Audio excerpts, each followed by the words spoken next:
Welcome back, guys. Before we get into this episode, I do want to go over a few announcements with you. I got a few things. First off, the elephant in the room. I apologize for the episode getting out just a little bit late. So, apologies for that. But with that being said, last week we had great response from you guys as far as um, the viewership on the last week's episode. We had almost 3,000 people watch it, which is amazing. It kind of gets these kids out there and gets them exposed to people even outside their community. You really get to see what a great bunch of kids that are in Southwest Virginia. So go down here, if you're on Facebook, go down below, hit share before you go any further.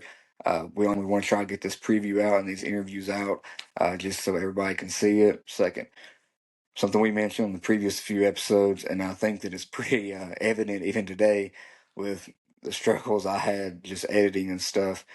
We are looking for sponsors. We're not asking for anything extravagant, but we would like to have some sponsors and just build up something going forward that maybe eventually we have enough support that maybe we can start maybe putting together a fund or maybe even finding like donations in the area, people that might have some desktop computers. We are running this thing off a pretty low budget laptop, and I think that has created some issues um, with editing and stuff of that nature. But all this is technology, so you're going to have hiccups. Um, but yeah, definitely sponsors anywhere in Southwest Virginia. Please holler at us. Any local business or anything like that. Um, that should be everything. I do want to explain a little bit the structure of the episode because I think that sometimes it gets lost. I want to explain that first we will start off with interviews for our game of the week, which is Grundy at Patrick Henry. So we'll have interviews with Tyler Barrett from Patrick Henry and then two players from Grundy, Carson Deel and Logan Lester. After these interviews are done, we will go into our week 4 slate, which will be picking games and previewing them, as well as we're going to talk about the Buchanan County hire of the new coaches. So again, guys, thank you for watching. Please share this and try to get it out there. Again, we apologize for it being a little bit later, but thank you, and thank you for all the support. And let's get started. Welcome back, everyone, to another episode of Porch Talk. This is episode 31, and it's our week 4 preview.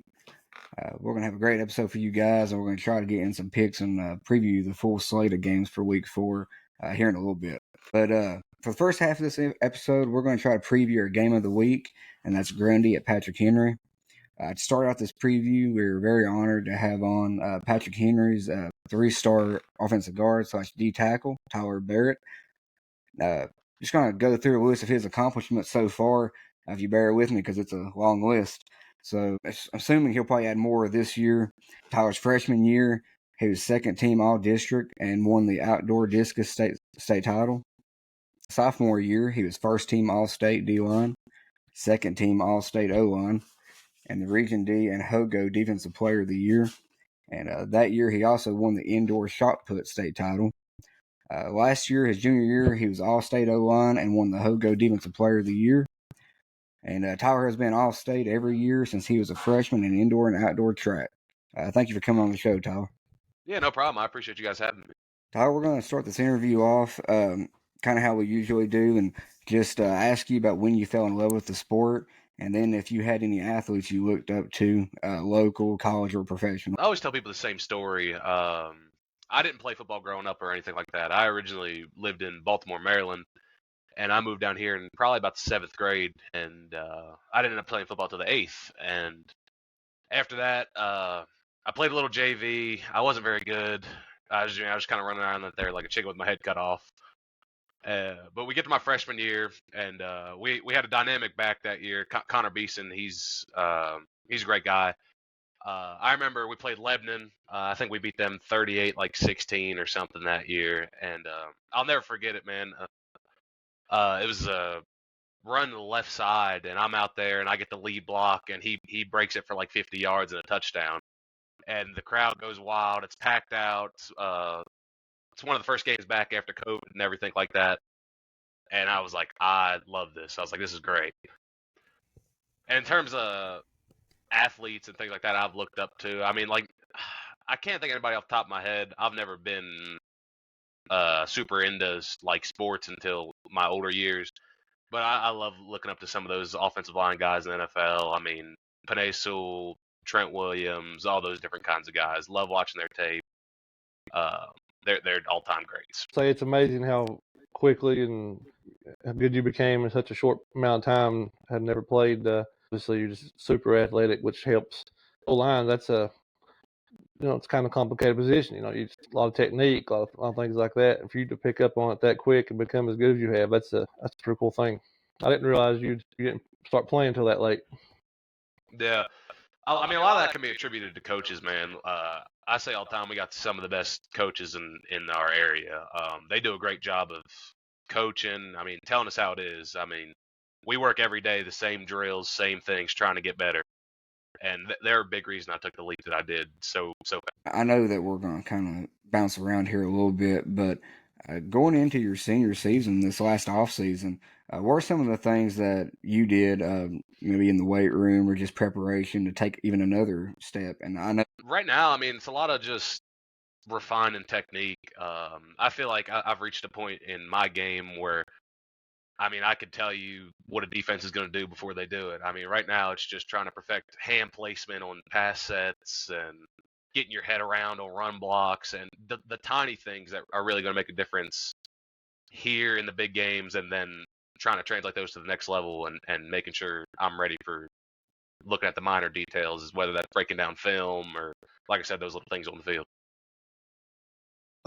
This is probably going to end up being a stupid question, but I honestly don't know the answer to it. I know receivers, quarterbacks have these camps. I'm assuming there are these big camps and like lineman camps. You went to a bunch of these.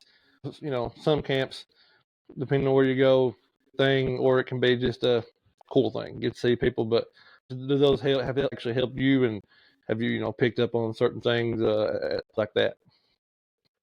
For sure. Those are great places to meet other great athletes and see a lot of different guys work in a lot of different positions and get coached by some of the best coaches in the world, obviously. I've picked up a lot of different things from just listening to different coaches and stuff talk at those camps.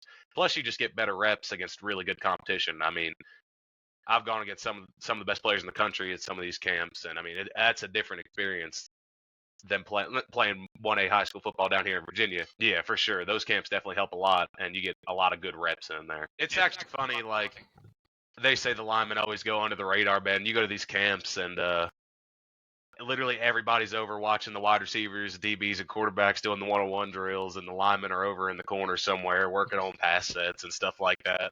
Occasionally they'll come over and pretend they care about us, but you know how it goes. Yeah. you've already kind of mentioned a little bit on the coaching side of things, but I was going to give you an opportunity to talk about Coach Paget. We've talked very highly of him last year during the season, and I spoke with him the other day. Great guy. So I want you to talk about him, and then not just him, but the whole coaching staff and the culture they've built. I mean, he does a great job, man. I mean, he established a great culture when he came in here of being a hard-working weight room football team. We say that all the time, and that's not just in the weight room. That's conditioning after practice. I mean, we want to be the toughest around. We want to be that team that beats you in the third and fourth quarter, and you know that when you're coming out of halftime, you're still getting our best no matter what. Um, we other coaches pride ourselves in the same thing. They love coaching us hard. They're not afraid to tell us when we screw up, or they're not afraid to tell us we're going to get fired if we keep screwing up. So they definitely keep us accountable, and I love that about them. I mean, they've turned not so great players into amazing players. I think it really shows with the consistency of that program, with what they've been able to produce, even with the backfield. I think they've had 3 2,000-yard rushers. I think. Yeah, yeah. And then not only that, but just what they do with you guys on the line. Me and Jamar were sitting there and watched the Honecker game last year, and we were just amazed by the pulling and stuff you all do. I mean, I told Coach Paget the other day, it's almost like in a ballroom or something, watching a orchestrated dance group or something. For the lack of a better way to describe it, you are just so perfectly in sync, and it's just beautiful to watch. So So I not only want to talk about coaching, but just kind of talk about. I want to talk about the season a little bit. You all kind of dropped one in the first game, but it was a close one. It was an overtime. Probably could have went either way. The second game against Lebanon, Jamar was there for that one, and he said it's pretty tight through most of the game. So I think that through 2 games against 2A schools, I think both were good games for you guys for the most part, and then y'all bounced back, big time last week. So I just wanted to ask you just things that you took from these first 3 games. I mean, those first 2, man, we said it. We don't hit the panic button. We got a lot of young guys on our team. We're a young team. We got some young guys starting on defense, some young guys starting on offense, and we told them, man, like, you got to learn how to win. I mean, that's not something that you come out every Friday and you just do. Like, that's something you have to learn and understand. Like, that's the program, it's the culture. And I think we might have gotten a little complacent those first 2 games, and that cost us. But I mean, coming out week 3 there and putting it on Burton and getting after it. I mean, I think we finally taken a shift, and I think that's going to show the rest of the season. The Lebanon game, Cameron, when I got home, I said I can't remember time I'd watched Carson probably, especially on the defensive end side. I mean, y'all's whole offensive line as a unit is very good, but specifically on defense, like just one person wreaking as much havoc as you did that game, like that actually ended up with. But I know there was a lot of pressures, and chasing Reese out of the pocket, things like that. That was very impressive. Obviously, all the running team, good up front. Personally, for you, offense, defensive guy, which one you like more? I'm a big offensive guy, man. Ever since I started playing, I just love leading that back around, watching him go score. I mean, like, everybody else doesn't realize it, but like, I'm like, man, I did that a little bit, so that's always really fun for me. Of course, getting that big sack or that TFL, that's really good too. But I'm definitely an offensive guy at heart. I also wanted to give you an opportunity just to shout out some teammates that you have. I'm a big shout out to our quarterback, Alex Brown. He's a super great kid. He does a lot for us, and I don't think he gets the credit that he deserves a lot of the time. Another shout out to left tackle Conrad Ellis. He's a great guy, puts in a lot of hard work, and our offense wouldn't run without him. And then final shout out to go to my guy Eli Delp, number 5. Plays outside linebacker, corner, wide receiver. He does it all for us as well. So he's another great player, hard worker. Cameron can come back to topics if he's anytime. I got a couple random questions I'd like to throw in, so I'm gonna go ahead and get to one. Some of your hobbies outside of football. So I'm a huge gamer. It's what I was doing before this. Literally took the headset off my controller, plugged it into the laptop to get on here. So I love to do that. Just recently got into fishing. Been doing a lot of fishing here recently. And other than that, I'm a film junkie. Love watching film, whether it's in season, out of season. Love football. Love fantasy football. Just got a notification. So yeah, that's pretty much it. I've been trying to get Jamar to buy college football and the system here for a minute. He's not had one in, I guess, probably 15, 20 years, Jamar? Probably since probably 18, 19 years is the last new game I bought. Yeah, I've been this close, man. This close. I had the 2000, Yeah. I think it was 05, 06, the college game. Kept it for years and years and years. Finally lost it or just put everything down and quit playing everything in general. It's been a struggle, to be honest, because I went over to Cameron's one night, played one time. Now it's every time I see it, I want to go buy new everything and get back into it. But I've held strong so far. You'll break eventually, man. All it takes once or twice. I know, yeah, I definitely will. I'm just trying to put it off as long as I can. So let's preview this game tomorrow night. So a big matchup for both of you guys. I think that we've said several times on the podcast last week and the week before that both you and Grundy are probably better than what the record shows, and we both really believe that. So I think that's the reason why we selected this game as game of the week. Last year you all split it 1-1, once in the regular season, and then once in the playoffs. But just talking specifically on some of the players, I guess that they have the rushing attack with Lester and Deel. They're going to be the two that's coming on after you here in a minute, and just some of the challenges trying to stop that rushing attack. We've harped on it all week. Lester, he beat us single-handedly last year in the regular season. He looked like Michael Vick out there. I mean, he's a great player. So we've harped on keeping him in the pocket. Do not let him scramble. Don't let him get out. Deel as well, man. You don't let him get a crease. Don't let him do anything. Keep those two guys under lock, and we'll just run our offense, and we'll see how things go. I guess you all approach every week the same. It's you do all, which you all obviously have built that running culture there and have did at it. I want to go back a couple of years. They beat you all in the Region D championship game, right? A couple years ago. Yeah. Does Yep. that kind of since then? Does that kind of circle that game and see it on the calendar just to get a little revenge, or you moved on? No, for sure. That's definitely it's definitely like that. You can even say the same. It's for Holston. I guess 3 years ago will be now. It'd been my freshman year. We lost them in the Region D championship. You always circle those two games on the calendar. They're two teams that are going to play you super, super hard no matter what. You're always going to get their A game, and it's good to go out there and either get the win or just put up a game. It's always fun. The atmosphere is going to be great for tomorrow night. I think the fans are going to be rocking. I've never been there before, so this will be my first time going out there and watch you guys. And so I wanted you to have an opportunity to talk on the community out there and how they support you all. We have a great community. It's awesome. Every Friday night, if we're at home, it's packed out. I mean, it's hard to find a spot to sit. We do tailgates and stuff like that. We do school-sponsored tailgates. Some people come out and do their own little tailgates. So we always have a good show out and definitely good fans. They'll argue with the refs until the game's over. So we love it. I was more when you get out there early and tailgate tomorrow.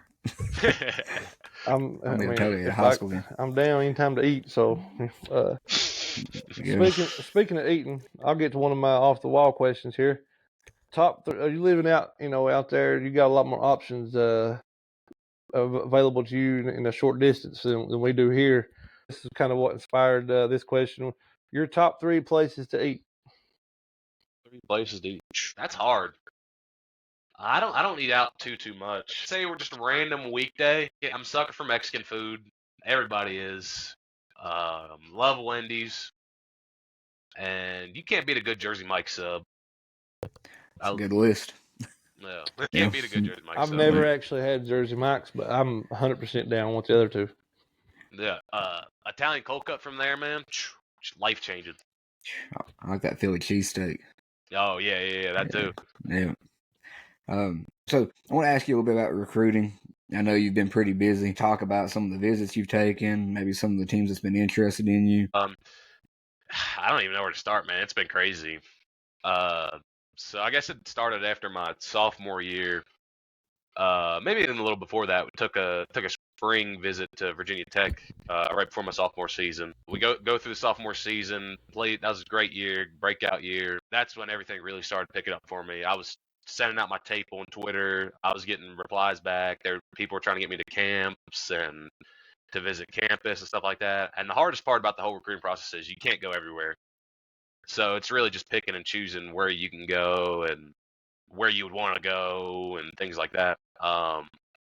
So that spring and summer, I ended up picking up a couple offers, Virginia Tech, Norfolk State, and a few others, I believe. Went camping in a couple places, Wake Forest, Tech. Had a great time there, learned a lot, met some great people, and made some connections that I hope to keep for forever. And going into junior year, played through that. Went camping again. Went to a couple different places last summer. JMU. I can't remember all of them. I went camping a lot of different places. I think this year was a really productive camp year. I learned a lot, offensive line wise. Got to play against some really good competition, man. So it's all been a blessing for really. It has. The ability to go around and visit football games and work out with some of these offensive line coaches that have coached in the NFL or coached at a high level. It's amazing. I mean, it's really just a little kid living out his dreams out here. So, no. Well, we're definitely pulling for you, and we've got an eye on. We've been watching to see where you might go.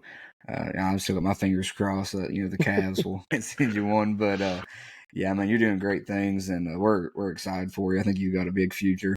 I mean, I don't want to keep it too much longer, but game or bus ride or anything like that. What do you listen to music? And if you do, what do you listen to? Big country music guy. Love a lot of country music. Love the new stuff. Love a lot of the old stuff. Give me a little bit of Zach Bryan. Give me a little Chris Stapleton. Give me a little all of it. I like it. Give me in that nice cool mood for the game. To kind of piggyback on the music, if you're going to fight in the MMA fight, UFC walkout arena, what's your walkout song? That'd have to be like a rap song. You know what I'm saying? You gotta get everybody in the stands hyped up. Yeah. You know what I'm saying? I don't know. That's a tough one. Rap. That one, it stumps everybody. That one does usually. Yeah, that's a good one. Yeah. I don't know. Oh, I do know. It'd be a rock and roll song. It'd be "Hero" by Pop Evil. Yeah. There you go. Solid choice. Solid choice. Any rituals or superstitions you got that you gotta kind of go little things or big things you go through before game? No, not really. Sometimes I'll have notes on the team that I've taken in either my notes app or on a little piece of paper that I'll read through and make sure I know my keys for the game and things like that. I always like to walk the field before a game, no matter what. Got to walk around each goalpost. If you walk like under it, it's bad luck. You can't do it. So, I mean, other than that, no, nothing crazy. We kind of usually end all of our player interviews like this. Just something that motivates you while you're out there in the field. I just like doing it for the community, man. I like going out every week or weekend or whatever, and just being somebody that people can look forward to come seeing and trying to put on a show for the community. I love just going out there and playing, and so it's a blessing to really do that in front of people and give them something to look forward to. I'll let it go back to Cam right as soon as I'm done. He can get. I also say good luck the rest of the year. Healthy. We're looking forward to keeping it up with you, following you. Looking forward to seeing where you decide to go play and do all that. And would love to get you back on probably after season or something after you decide to make your decision. But stay healthy, man. Good luck. We appreciate it. Yes, sir. I appreciate you guys. Thank you so much. I want to say real quick before we get off here that we're going to be there tomorrow night. I'm excited to watch you. Thank you again for coming on. And not only that, but Coach Padgett spoke really high of you the other day when I talked to him, and I can see why. We don't get very many linemen on here. I think we got Cole on last year, but I think that talking to you kind of shows everybody that man, these linemen, they're pretty smart too, because you're sitting here taking notes, watching film. You're doing that thing that makes you that next level athlete, and you can see it on the field. And so again, I'm really appreciative that you came on, and I'm happy that everybody's gonna get a chance to see this side of you.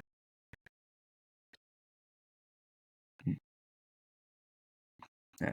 Thank you, man. Thanks. Like I said, we'll try to see you tomorrow night. Yep. See you. I don't know, guys, with the second part of our preview of our game of the week, Grundy at Patrick Henry. We're very happy to have on two great players from Grundy High. First, we want to introduce Carson Deel, my cousin, also a fullback and linebacker. Carson is a three-time first-team All-District linebacker and 2023 All-District running back. He has also won 2023 BDD Defensive Player of the Year and 2023 first-team All-Region linebacker. He has many other accolades in wrestling and in golf, and we'll try to touch on a few of those towards the end. We also have on Logan Lester. Coach Barrett described him in our preview before the season, maybe the best athlete in all of Southwest Virginia.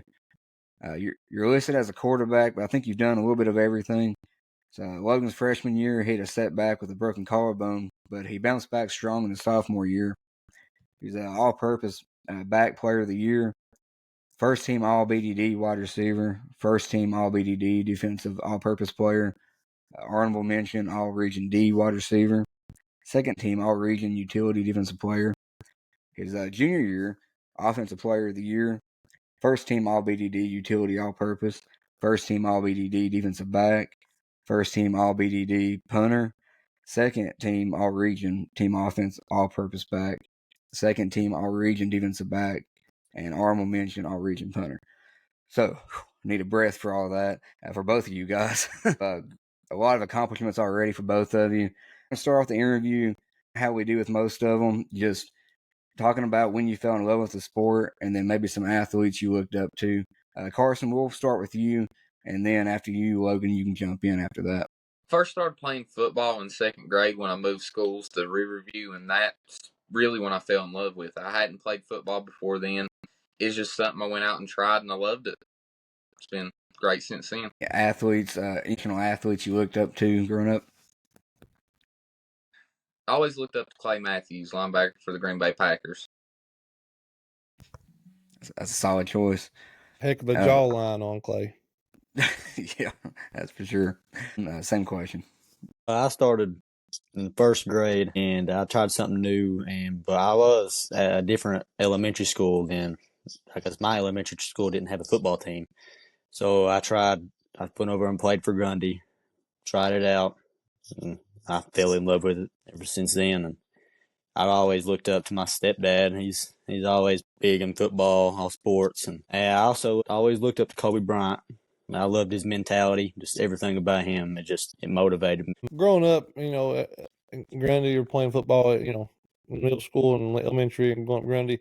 You had a lot of good players, especially running backs and linemen particularly, but real good position players all over the field to look up to.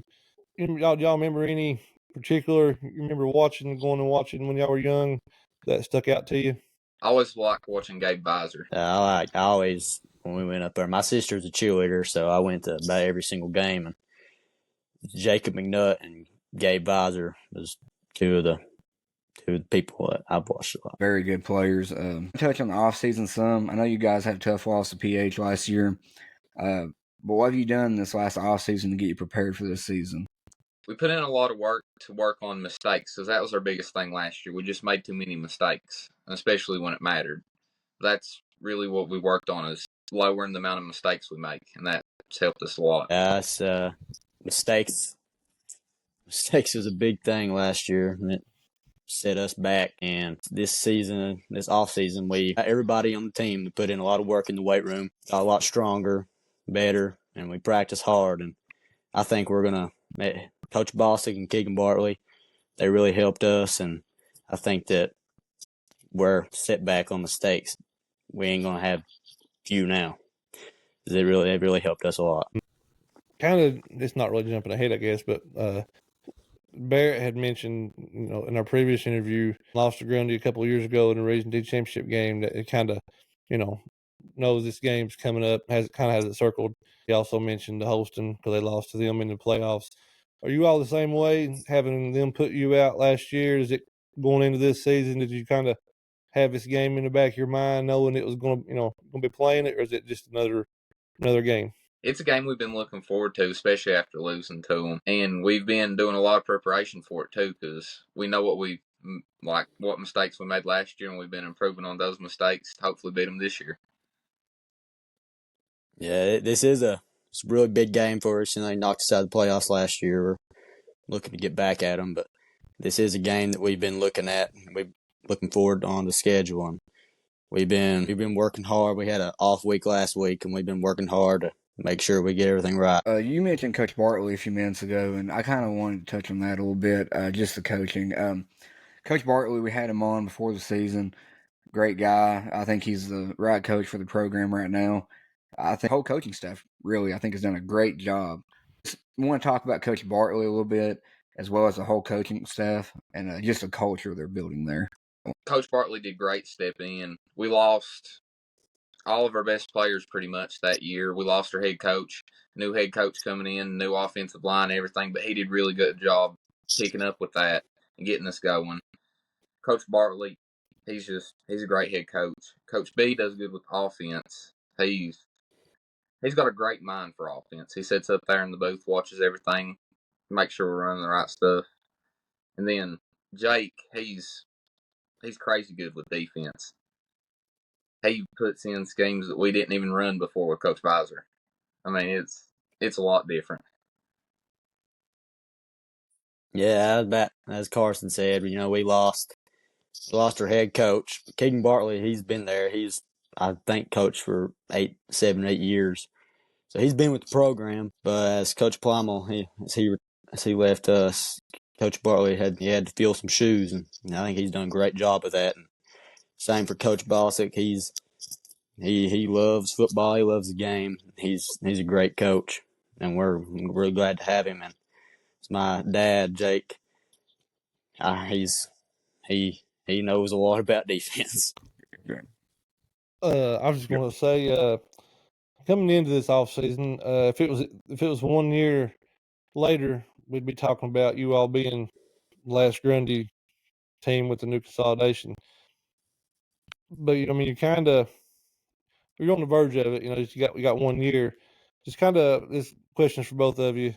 What is it like knowing that you're one of the next to last teams, and Grundy's wrapping up? That going to be wrapping up like a story program like theirs over the years. Gotta be a good feeling to know you be part of that. And my other thoughts on just being part of that, I guess, legacy and ending. But also, if it was up to you all, would you all rather be the last team instead of getting out a year before? I like being one of the last teams. It helps us. I mean, we can set a legacy with what they had. Like being a Grundy Golden Wave. I like it. Yeah, as Carson said, I like being one of the last teams, but I would like to be the last to play here. Everybody over here is a big Grundy Golden Wave fan, and it's a great legacy we have.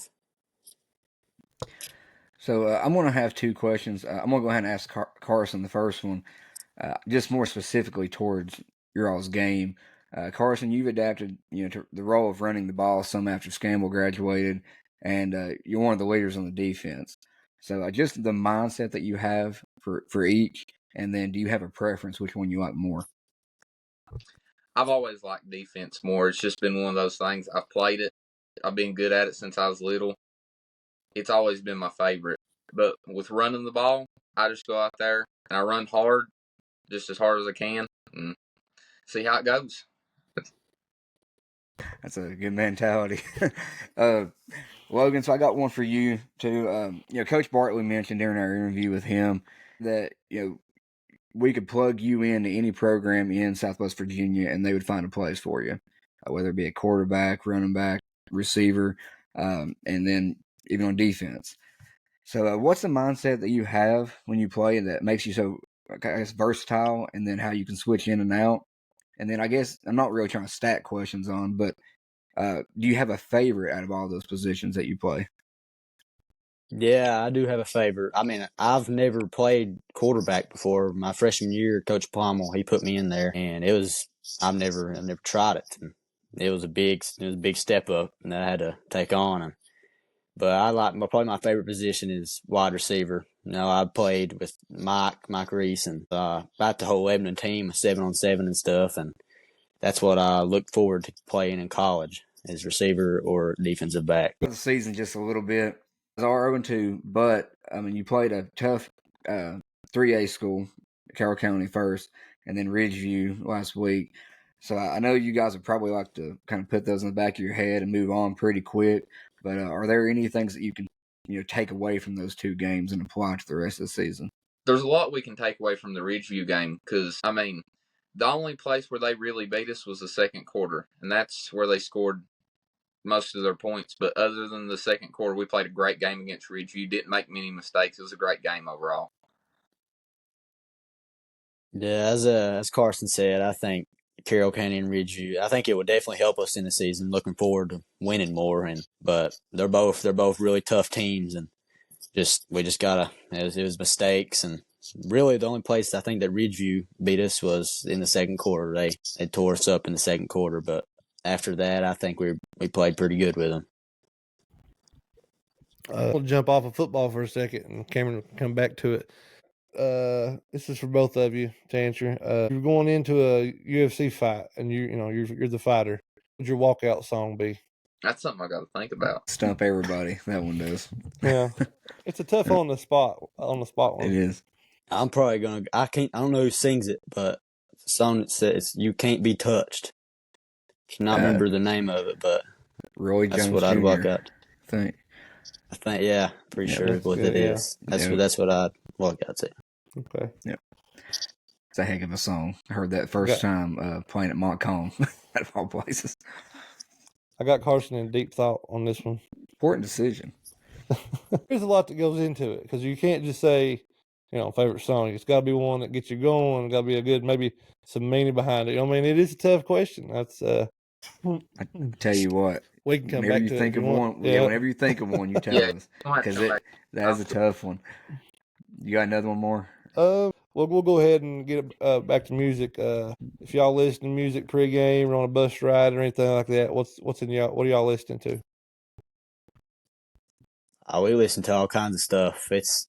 We have a wide variety of things. We'll go to Katy Perry to Pantera, Metallica. We play all kinds of different things. I always like listening to country music or Rihanna, and it's way different, but that's what I like. Didn't have Katy Perry and Rihanna on the bingo card. Wide variety of music for our pregame music. It's ranged from anywhere from George Strait, Zach Bryan to Metallica. We've had a few others. Rap artists. I can't remember. What's his name last week? What's his old school? Oh, Frank Sinatra. Some Frankie, and yeah. So we've had a little bit of everything. I mean, it just kind of speaks. Everybody has their different, I guess, preference to what gets them going in the game. We'll bounce back and forth with some fun ones. Go ahead. But I want to talk about the game tomorrow night. When this episode comes out, it'll be tonight. But it's at Patrick Henry, and a game that almost feels like a must-win. I know it's pretty early in the season, but I think it's so important that it can just jumpstart the rest of the year for both of you guys. One specific aspect of the game, and then we'll talk more about a broader view of it. But just speak on the challenges of playing against a team that is so physical. They like to run the ball, and I think both of you guys do a great job at controlling the line of scrimmage. But they have one of the best linemen probably in Southwest Virginia, if not the state. So just some of the challenges in playing against a running team like that.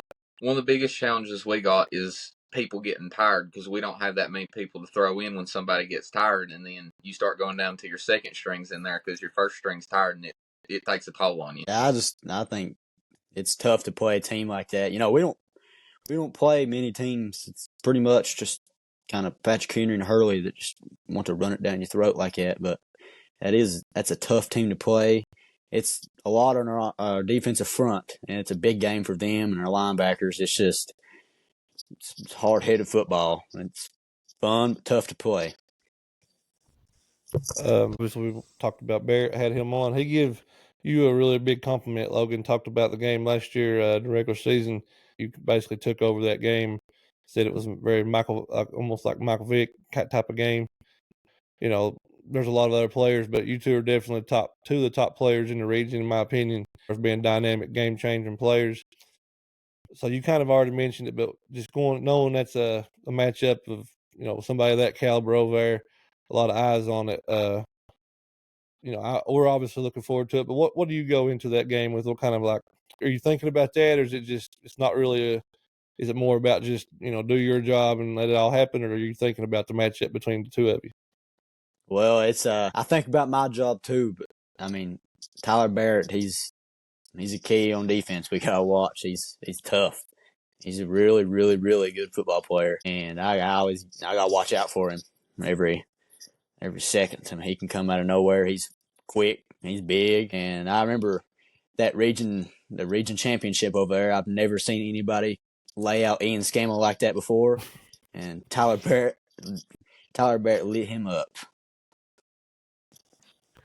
As Logan said, he's a great athlete, great player, great at football. He's definitely something you got to watch out for, no doubt about it. I think it's going to be a huge game tomorrow night. I think that your crowd, Grundy fan base, they travel well.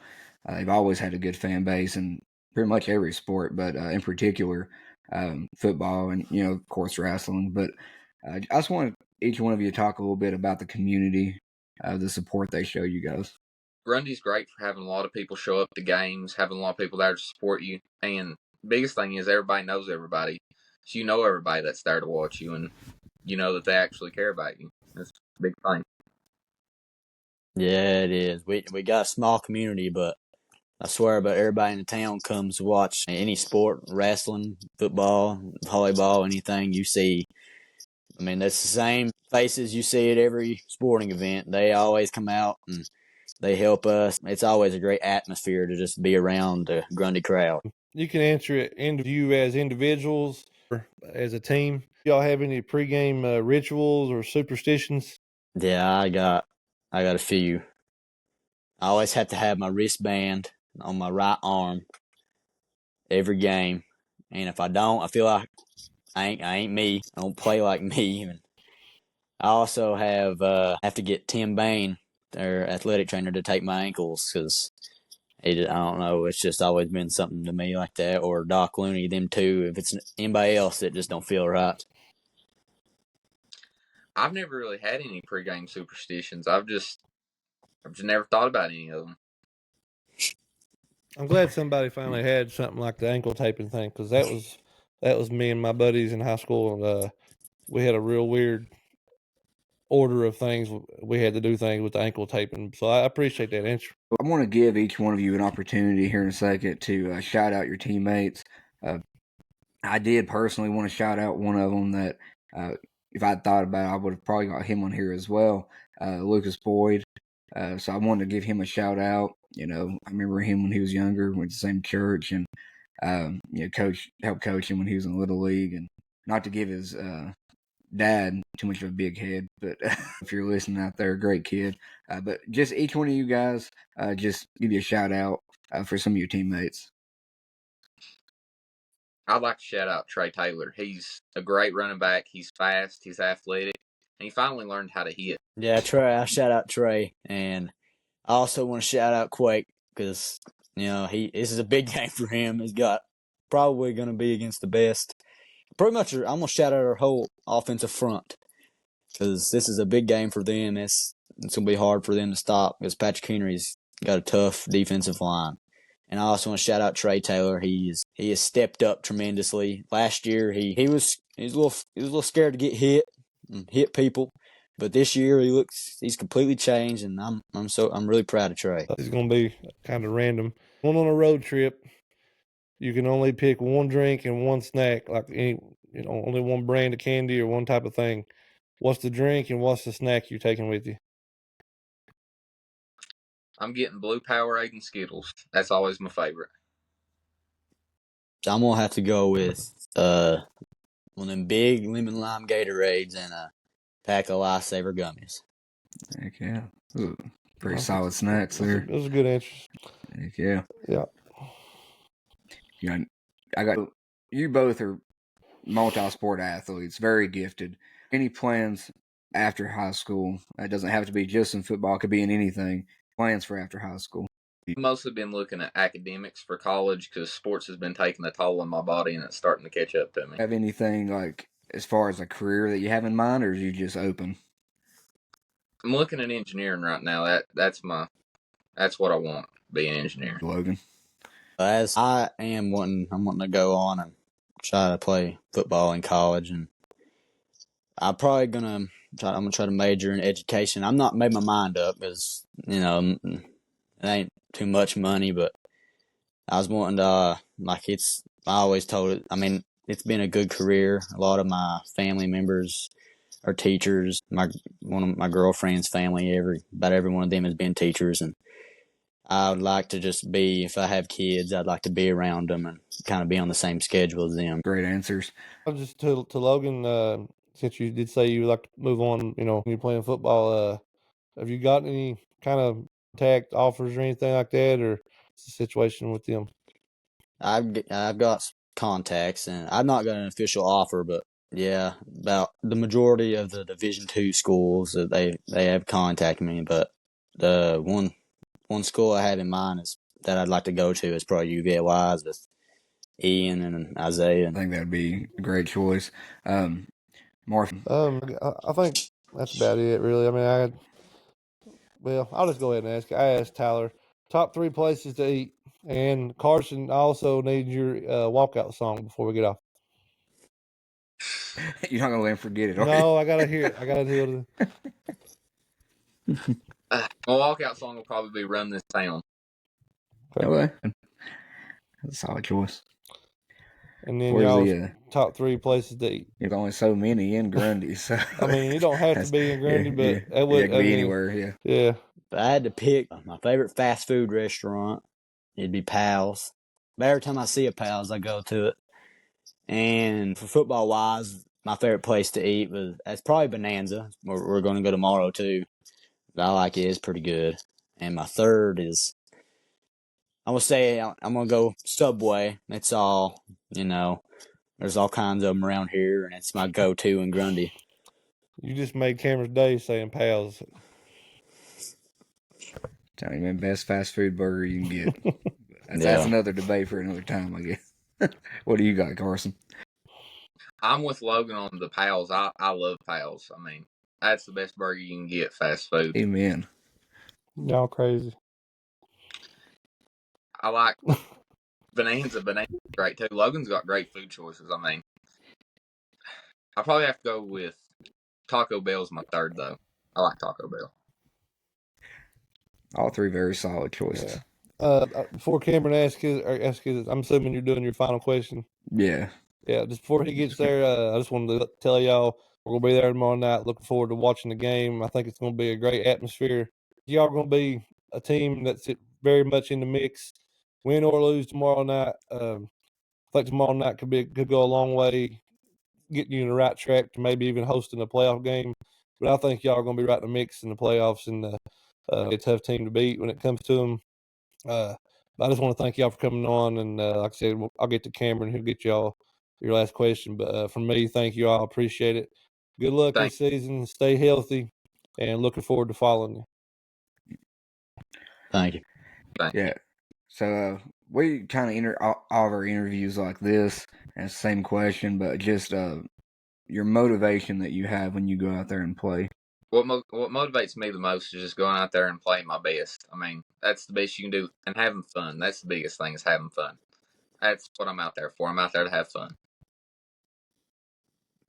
Yeah, what motivates me probably is, I always have a big crew coming to watch me, and any of the sports I play, I have at least 20 that come, and they all support me, and it motivates me just to show out and just try to do my best for them.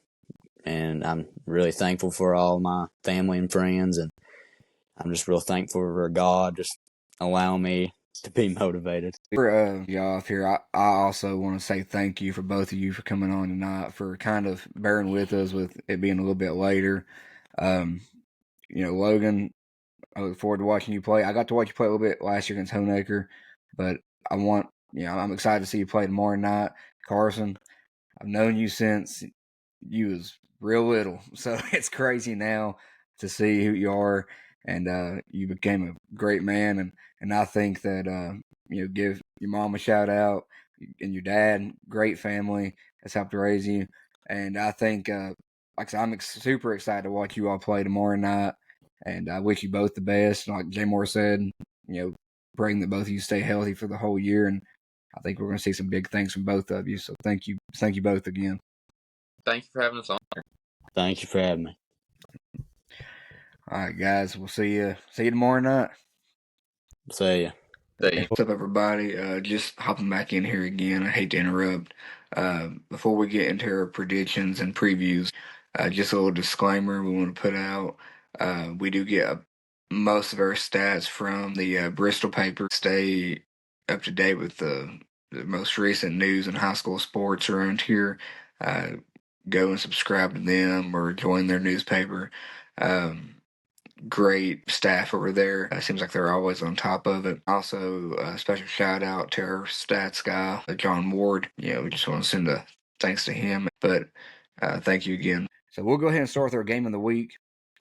0-2 right now at Patrick Henry, 1-2. As we mentioned before, and we'll probably say a few times throughout this little preview, we both think these teams are a lot better than their record shows. I honestly think maybe if it hadn't been for a late injury to Stewart in the Patrick Henry game against Virginia High, I think they could have probably pulled that one out. I think they have recovered well since then, playing without him. But I think, in the moment when that happens, it's hard to adjust right away. So the Lebanon game, we spoke on it. You talked about it last week. Just kind of recapping it. That game was close for a long time. I think they ended up putting up 60 against Burton, I think, last week. Patrick Henry did. So they've recovered well. And Grundy, they've played Carroll County, Ridgeview. I feel like we really haven't got to see where Grundy is yet. Those are just two powerhouse programs right now, and we'll talk about Ridgeview later. But I think they've gotten even better. A shout out right now to our stat guy John Ward, sharing some history of this matchup with us. PH and Grundy have played a total of 19 times. Grundy leads the series 12-6-1.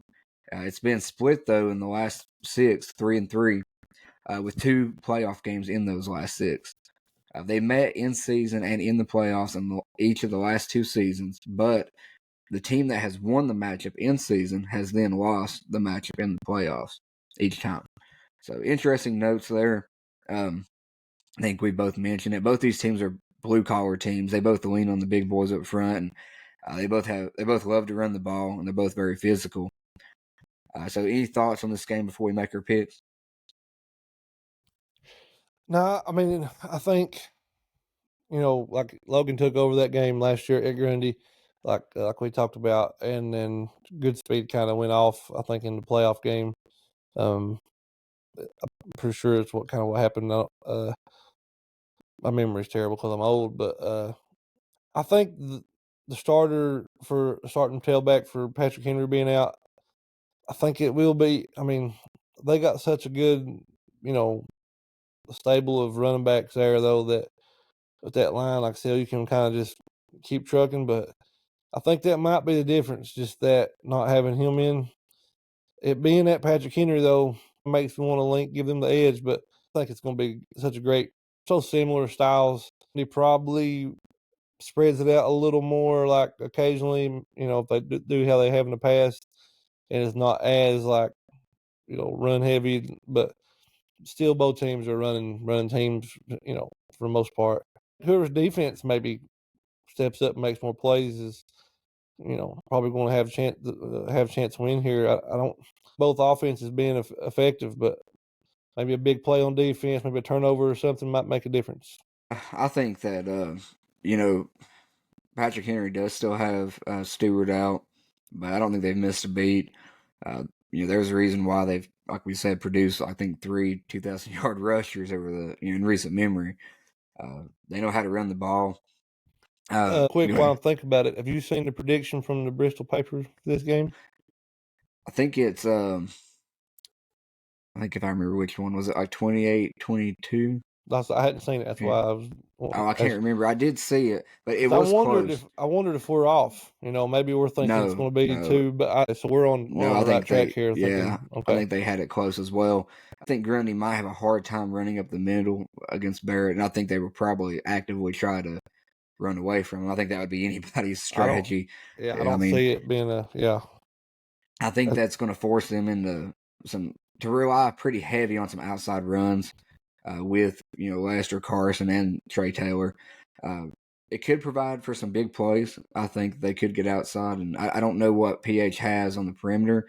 I know they must have some decent athletes to hang with Lebanon for the time they did, and to play pretty well against Virginia High. But that could be the difference in the game if you get somebody that just has a night like Lester, Carson, or Taylor. But it's been a toss-up. It really has, and I think both of us kind of we were pretty definitive on a pick, but it really is. It could be either or. It's been, like I said, 3-3 in the last 6. So I don't think there's a bad pick. I'm gonna go with PH only because I've seen the good and bad so far this year. I could change my mind, honestly, before game time tomorrow night. Yeah. I think that if I had to put a score on it, I think it might be 26-24. But I think regardless, I think both teams are going to come out of this game, being better for playing in it. Mm-hmm. Yeah, I think I'm gonna go with PH too. Mainly, I think just being at home is maybe the deciding factor. It's kind of a coin toss for me, but being at home and Barrett, I think, as good as Logan is and dynamic as he is, good as Grundy's, line and stuff. I just think he's different. I've seen him in person. I've not got to watch Grundy this year, but I have watched Patrick Henry. And just the impact that watching him left on my thought process.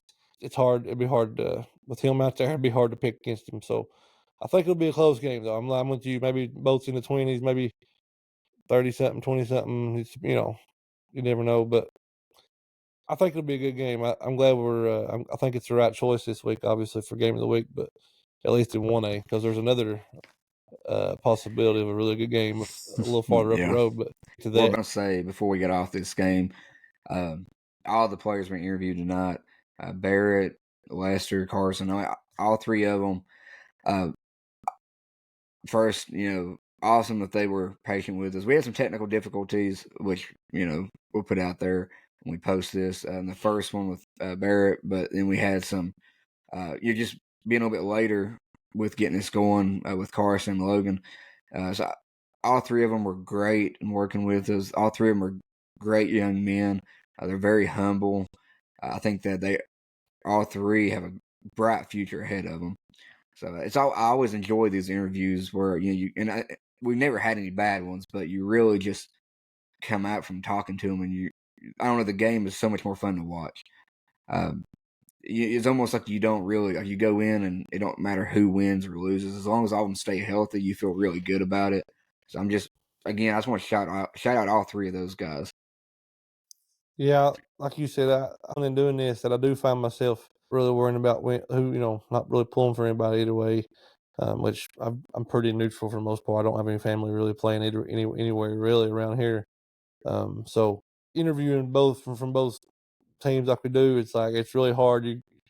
We don't know these guys, but I feel like we kind of get to know them a little bit when they're on here. Like you said, they're all great kids and stuff. So it's hard to feel like I want this team to win or this team to win. So I've noticed that this year, especially, I found myself just enjoying watching and not really caring either way how most games go.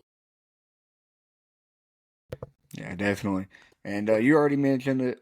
Let's get right to it. The 2A game of the week, and probably the biggest game in all of Southwest Virginia right now. You're ready to go ahead. It's Graham at Union. Go ahead, take it off. The repercussions for this game, just because of how it's been the last several years of them, unless somebody upsets one of them meeting in the region finals, or possibly, because I think they like the top seed host, right? Or is a region at a neutral? How's that? I can't remember how it works, but I think they host. yeah. So there's a big difference. That's a big deal going to Graham or going to Union. You know what I mean? Late in the year, so this will give somebody a leg up, determining that. I guess seems like last year that Graham might have had to come to Union in the playoffs. I can't remember for sure, but well. Yeah, I was gonna say I got some details. A stat guy did some work okay, again on this one. Go ahead, Deel. Let's get to that. Yeah, I just want to throw out some things, and we'll get into some of the stuff that some info we got from him. But this is gonna be a playoff atmosphere at Bullitt Park, one of the best places in Southwest Virginia. I would really like. I know we might have some options here in the next few weeks to have some people on that knows a little bit more about the traditions there. I think they've got a few good ones. Graham's coming in hot. They beat George Wythe. They beat a lot of pretty solid programs. Gabe Lilly had a great game last week, 108 yards rushing and 2 touchdowns. Like I mentioned, they beat Bluefield week 1, beat Galax, destroyed Galax. No, loaded as usual. They beat Lee week 1 and beat Richlands week 2. But, last week was one of those games where it's almost like it's hard to find stuff from it because it was on the opposite end. The team they played wasn't a bad team. They were so good that it's hard to know where Union is, and that I personally believe that Union is a great team. But Science Hill is just loaded. Yeah.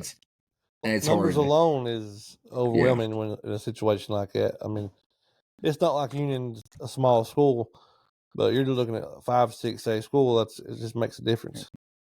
Yeah. And, we mentioned Cam Bostic for Union being a heck of a player, but another one to watch is Keith Chandler. He was a guest on Tailgate Talk with the boys this week. I watched that this morning. A great interview with him. Seems like a great kid. He's rushed for 333 yards so far and 5 touchdowns, so he could be a game changer. But some notes now from their stat guru. Graham and Union are playing for the 13th time, and it's a 6-6 split in the previous 12. Only 5 of those matchups were in season. The rest were in the playoffs. So that in of itself is crazy. But the road team has won the last 3, and Union hasn't won at home in this matchup since 2017. So, not done though. Union has only given up 31 points all year, and that, of course, was to Science Hill. Graham hasn't given up a point yet against Bluefield, George Wythe, or Galax. Again, all 3 very solid programs. Graham has only lost to 2 teams in the regular season since 2017, and that was Bluefield in 17, 18, and 19, and Union in 19 and 23. Now, since Graham's head coach, Tony Palmer's second year in 2016, the only coaches that have beat him in the regular season are Coach Mance, he's at Richlands in 2016, Coach Turner, and Bluefield's head coach Fred Simon. So just a few quick notes there. It kind of just speaks on the dominance that Graham has had. It's been very impressive too. I mean, this has been a heck of a game. I guess I'll just go ahead and throw out my pick, and I'll send it over to you. I think this game's going to be as advertised. I don't think this might not be the only time these 2 teams meet this year. I guess it depends on how things kind of, play out. I'm going with Graham.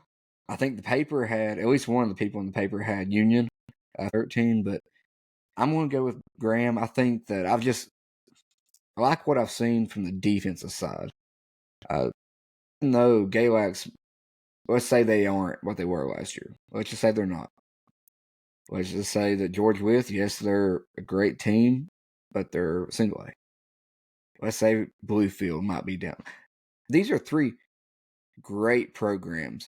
To not even allow them to score a point, no matter, which I think Bluefield's got a solid team, but no matter what Galax and George Wythe have, to not even allow a point in these games, I think is just super impressive. I think that the defense, I think the papers talked about it a good bit, but people I've talked to hasn't really talked about the defense as much.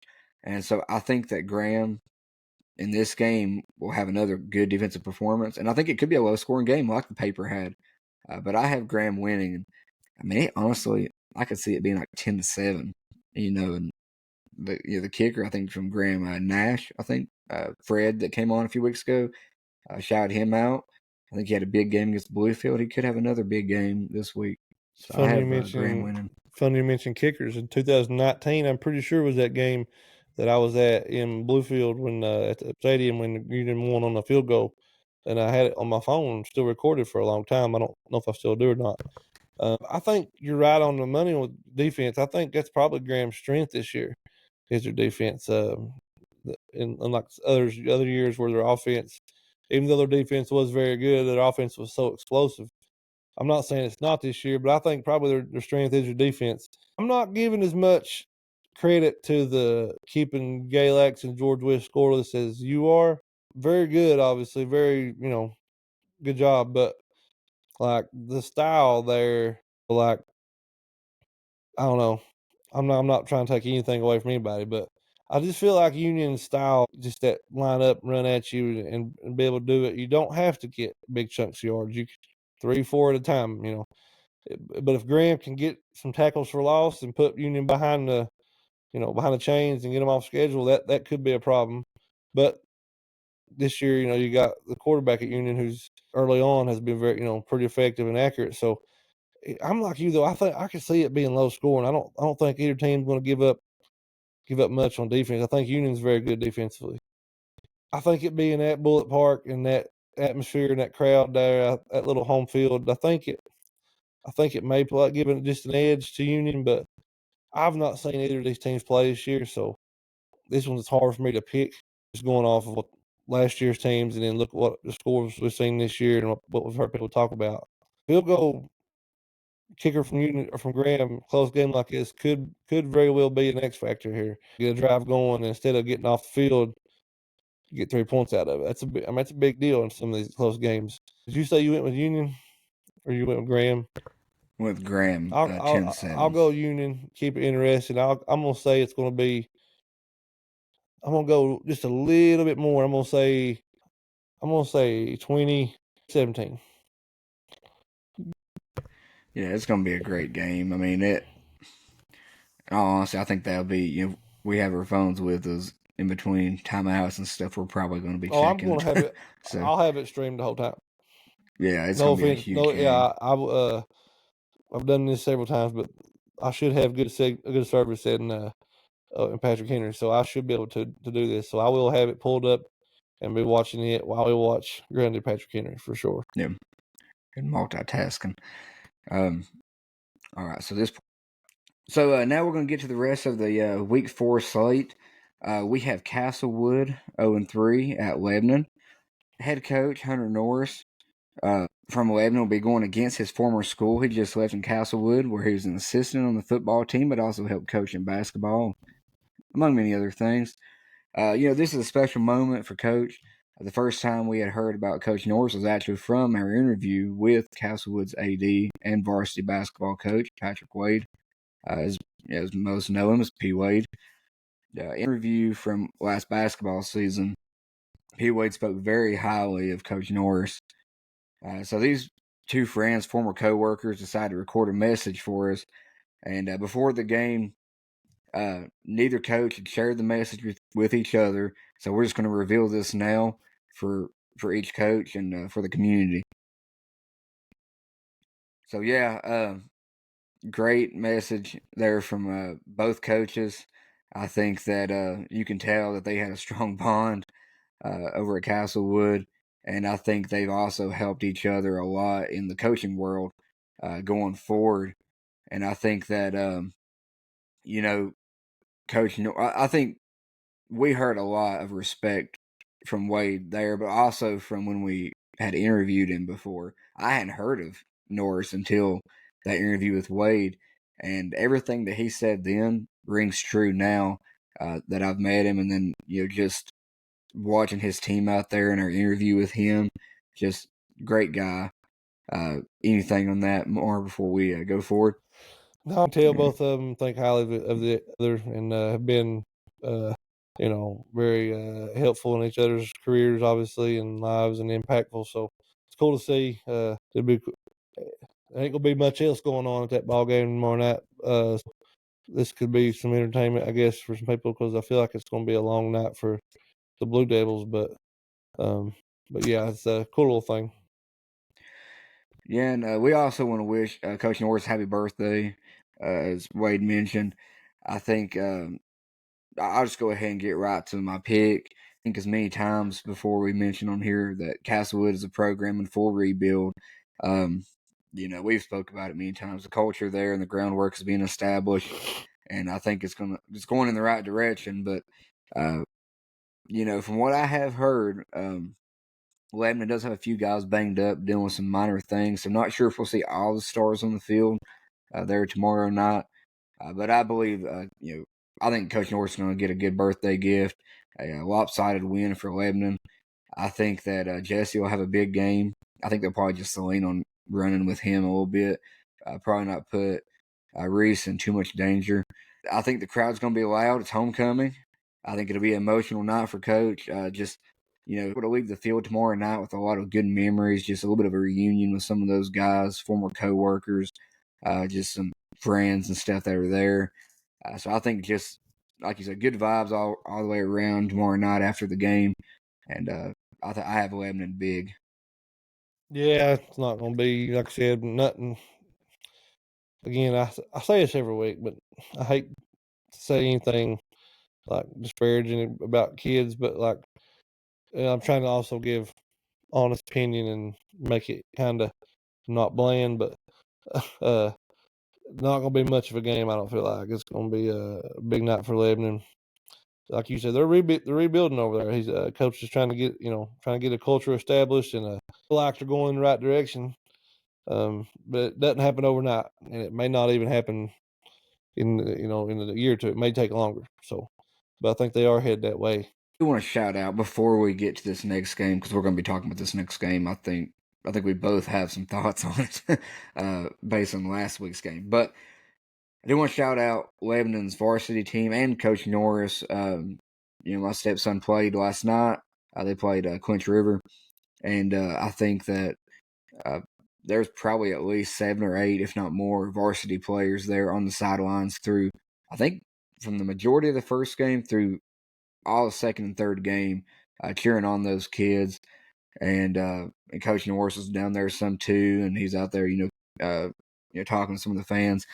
And he had a signature on his arm from one of the players, like a signed autograph, and some of the other kids had their jerseys signed. It's really cool to see that, and I think that sometimes I'm not sure even those players realize how cool that is for the younger kids. So I just want to give them a shout out.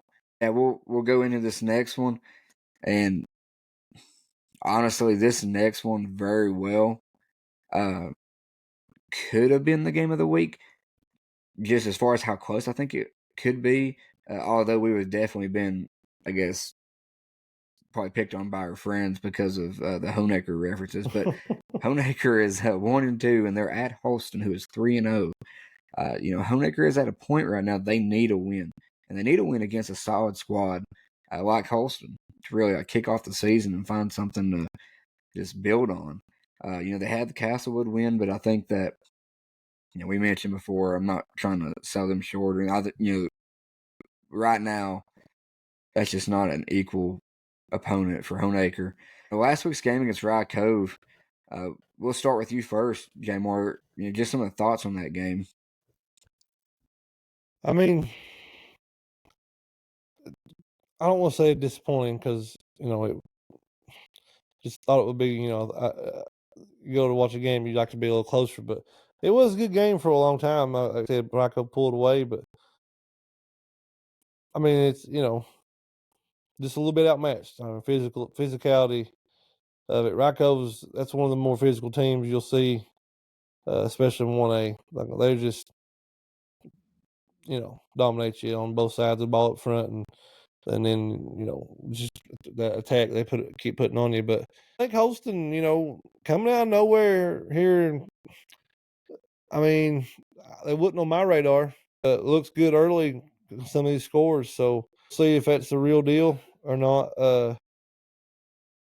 Honecker's got to get an identity.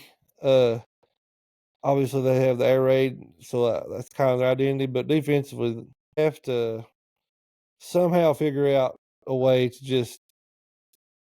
I don't know. I mean, I'm not sure what the words are, but they're gonna have to just somehow or another they have to figure out a way to get.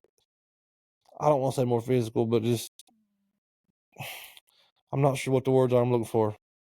But they got to do something there to just be a little more resistant, I guess, or give some resistance because the running game for Rye Cove and Lebanon, it's big chunks at a time. I don't know if they have the personnel for it. They're not big. They're not a big team this year. A scheme, I don't know. Those coaches know more than I do about it. So I have complete faith they will get better as the year goes on. But if you wait too long to turn a switch on, you find yourself a little behind the 8 ball, in schedule wise or record wise, and then playoff time comes around, you find yourself in a tough spot. But I think it's a big game for Honecker. I'm not saying it's a must win, but as far as them moving forward, but to get them back on the right track, confidence if nothing else, I think they almost have to at least come out and be very competitive, if not win. But I guess, I don't know anything about Holston either. Like we talked about them a little bit, but I'm not sure if they're just seems like the teams they played, if not, the good wins. I wouldn't call any win a bad win, but yeah, they kind of popped up all of a sudden, especially after last week's win. So I think it'll be a good game. I don't know who I'm picking. I would probably lean more towards Holston just because of where's it at? Is it Honecker or Holston? At Holston. Yeah, I'll probably lean more towards Holston just because of what I've seen so far from Honecker.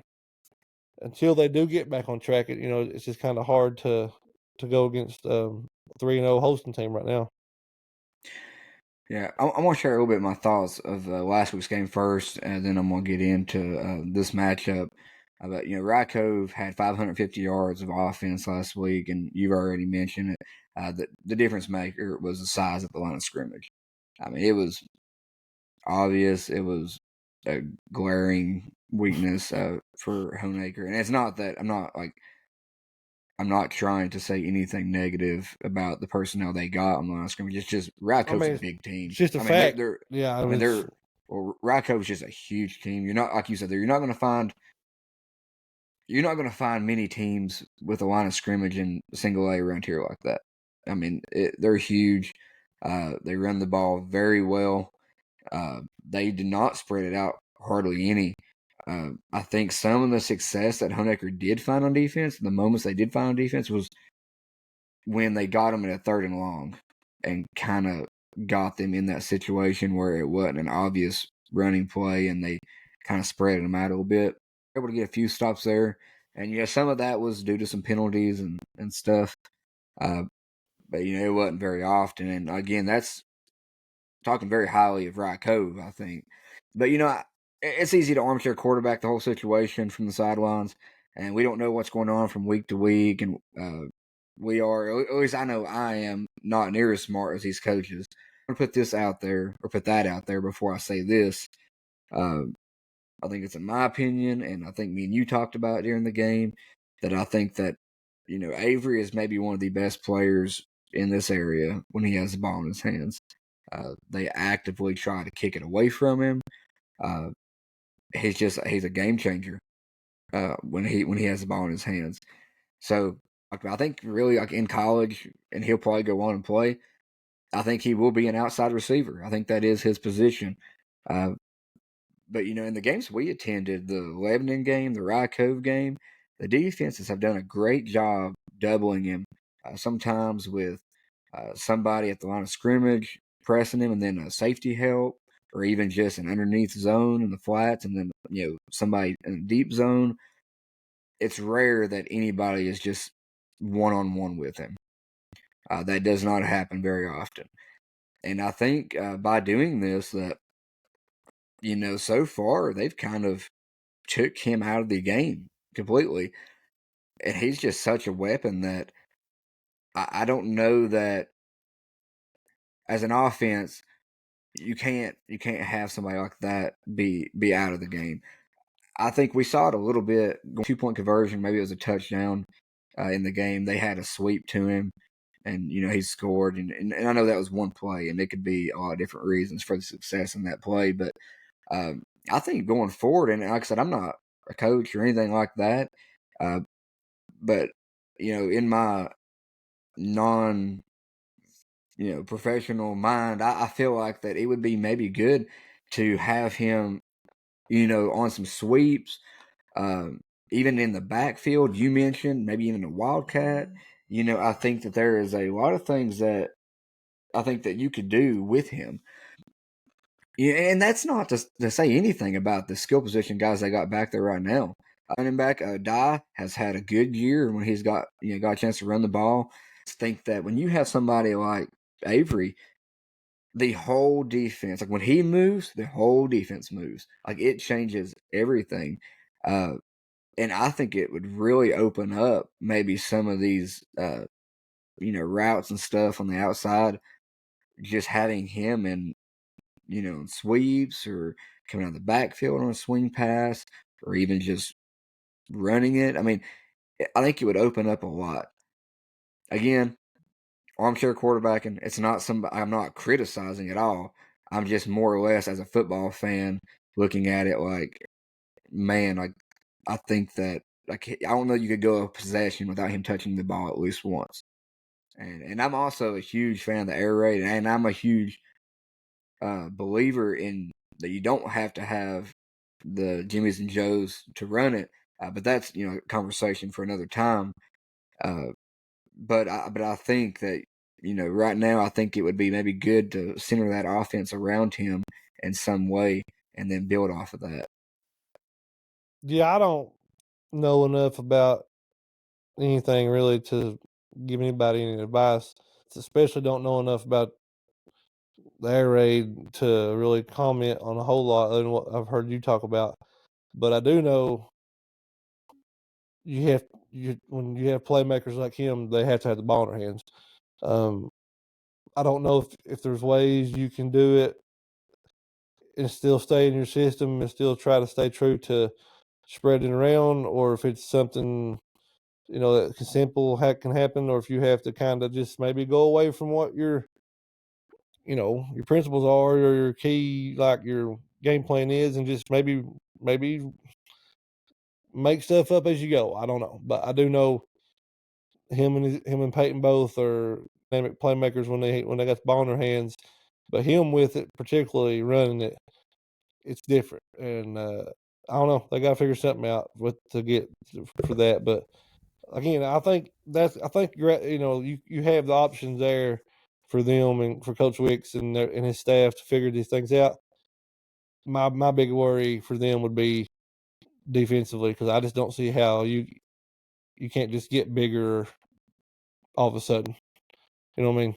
You can't just you got what you got, and they're just a little overmatched. I feel like I think that's their biggest issue going forward, is being able to stop a run.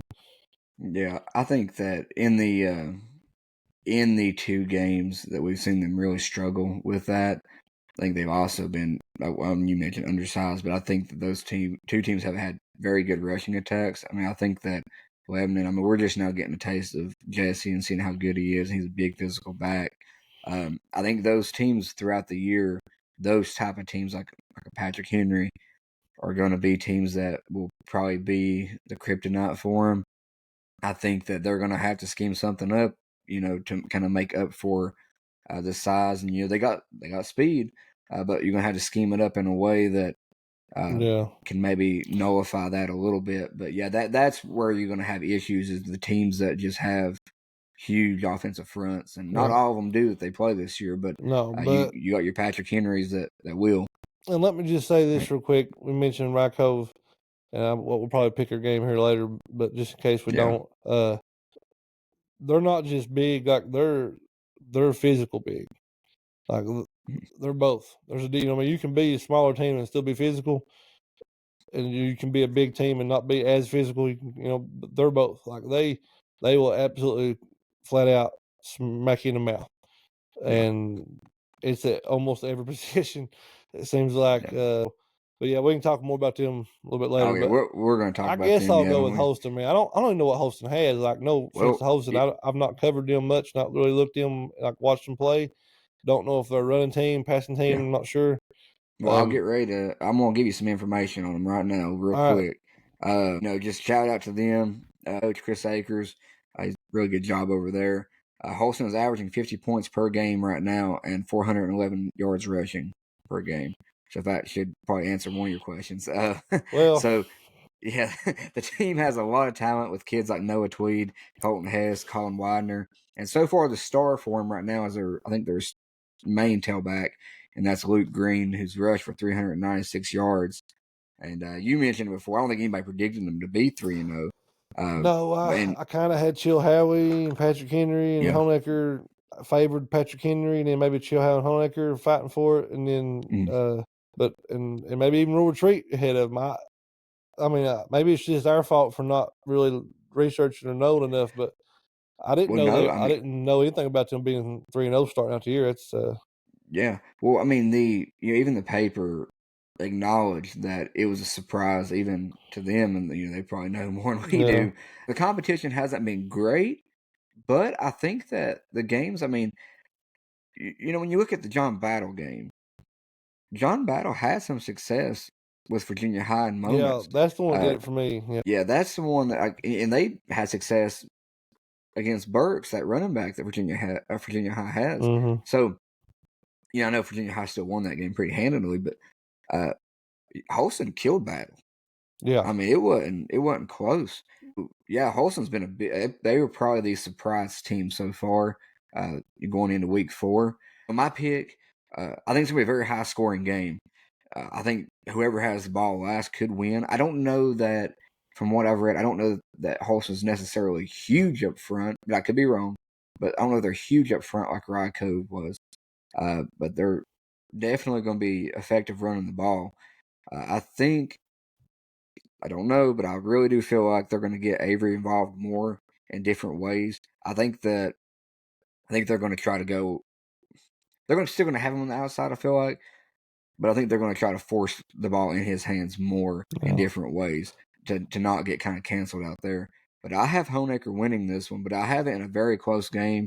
I'm going to say like 46-44, very high scoring. Yeah, I don't have a score necessarily, but like I said, I think he knows what he's doing. So it wouldn't surprise me if we're looking at 3 or 4 weeks from now, looking they were going to run, and we're looking back being like, well, we're a bunch of idiots. You know what I mean? Like they're fine, but I'm gonna go with Holston in this one. Being on the road, I think it might come into play. Some of the next ones we'll try to go by a little bit quicker. We will probably speak on this one just a little bit because it pertains to last week's game we were at. But we have Thomas Walker 2-1. They're at Rye Cove 3-0. Coach of Rye Cove now, Gary Collier, has won 21 of his 26 games as a coach there, so that's very impressive. First off, I think we both talked about it quite a bit during the game last week, but we were very impressed with the just the culture there at Rye Cove. From the kids from the top of the depth chart down to the bottom, they all play like, I mean, play with so much heart. Couldn't tell a difference in any of them with the effort part of the game. And I think it really is the standard there now. Pitching attack is great right now. Huge line. Lane had a great game last week. I think he may have had 4 touchdowns. Rollins had a great game. And man, let me tell you, I don't know that I watched him. I don't know if I got a chance to watch him last year, but seeing him in person, it makes me hurt thinking about having stepped in front of him to tackle him. Yes, that's a guy you don't want full speed running at you, and your thought is like, how am I going to stop him? Because really, the only option is hoping that when he runs you over, that you maybe can trip him up. I mean, and he's huge. You can't just say, "Oh, hit him low," because he's getting low with you. Like, I mean, and he's a leader. Right. He can move side to side. He's not just he's very impressive. Go ahead and finish your thought. Well, I was going to say, only negative, they did lose junior running back Blake Goins to a broken collarbone. So he'll probably be out the rest of the year. We hate to hear that for him. He was having a solid game, too, before that injury. Just to touch on Thomas Walker just a tad bit, I think they are playing better. I think they are an improved squad this year. They did win last week 39-0 against Castlewood. I think Coach Hall has his team playing, again, above expectations, but I'll get into the prediction here in a second. But just, Rye Cove, thoughts from you from last week's game? Really impressed overall, defense and offense. Very well coached. It's obvious. Talking about Lane had a big game. Maybe one of his most impressive plays, and it kind of speaks to what you're talking about, top to bottom, playing with heart. The interception he threw and got hit on that play and was on the ground, got up and chased whoever it was from Honecker. I bet they had at least a 20-yard head start on him. And they had a pretty good lead. Not huge, but a comfy lead when that happened. It's been very easy for him to not get up and make that play, but gets up, runs a guy down. When your best player is doing that, it's easy for everybody else to jump on board. And I think it goes a long way to talk about his character, like we've talked about before. Just, he could have not got up and made that play, and it probably would have went unnoticed. But the fact he did it, that was probably one of the highlights that stood out to me. But, they're just very good team. I'm looking forward to seeing how. Does this kind of feel like a trap game to you a little bit, or is this? I don't think so. I don't either, but no, I think Thomas Walker can be a trap game for somebody. I thought I'm not about sure it. that. Yeah. Go ahead. Well, I don't know that. I think the way Rye Cove plays.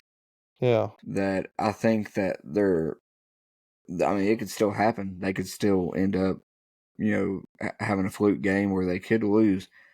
I just don't see it this week. I think the Well, personnel from top to bottom if is it just was at yeah. Thomas Walker maybe, or coming off that big win, I kind of had that feeling at first, but then I thought about it. Like, they're at home. Thomas Walker's 2-1. It's not like they're 0-3.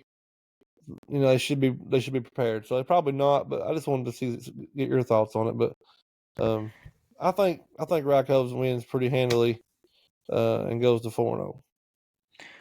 Yeah, I think I can see what you're saying, and they might come out, offensively, and not be quite as dominant, just to work out the kinks of not having Blake there. Mm-hmm. That could be a possibility. I think their defense is just so good, though.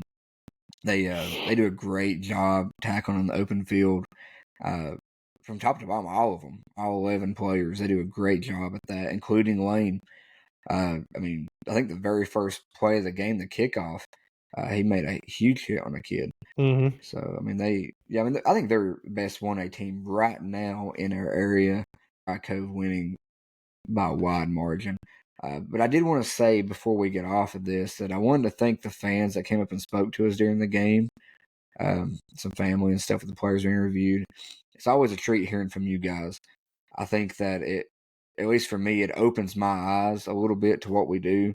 It kind of, I guess, it makes me realize that people really do listen to the episodes, and I think it's reassuring and it's a nice feeling. It was And I think it was a go great ahead. conversation we had with it was very good. I really enjoyed the conversation we had with them.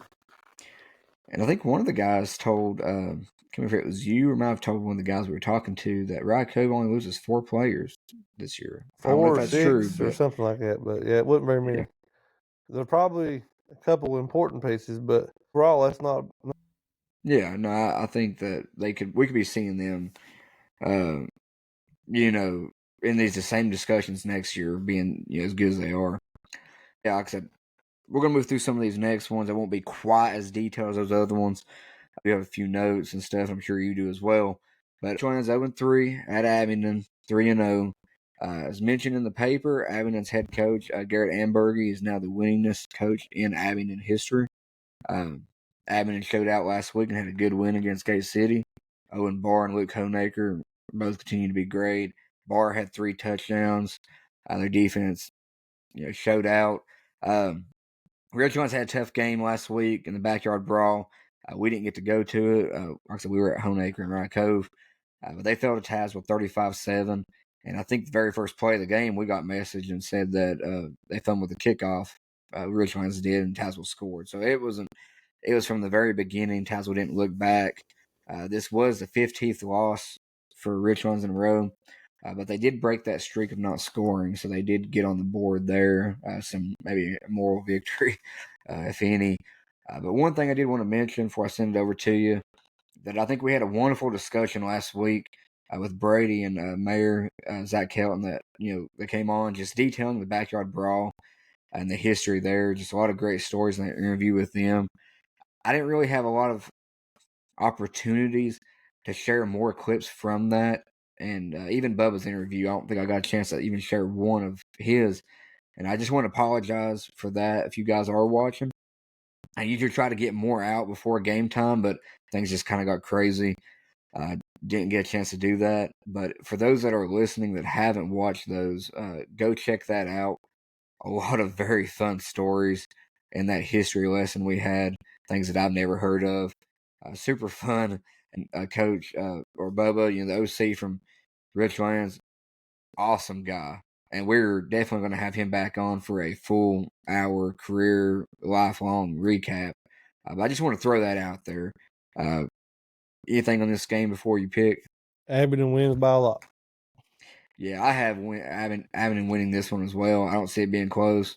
I think from the things that I've heard from people within the program, I think just kind of establishing some consistency and some rhythm and possibly finding the right spot for some of these players. I think they've been bouncing around a lot, just trying to find out, where each player fits. I think maybe if they can just try to find that throughout the year, maybe that's something they can build on. But I think it's going to be a season-long process. Alley 2-1 at Eastside 3-0. I think this game, if you would have asked me last week, I would have said this could have been the game of the week. Like, because I thought, just like you did, that Chilhowie. I'm not saying Chilhowie's a bad team. Like, they very well.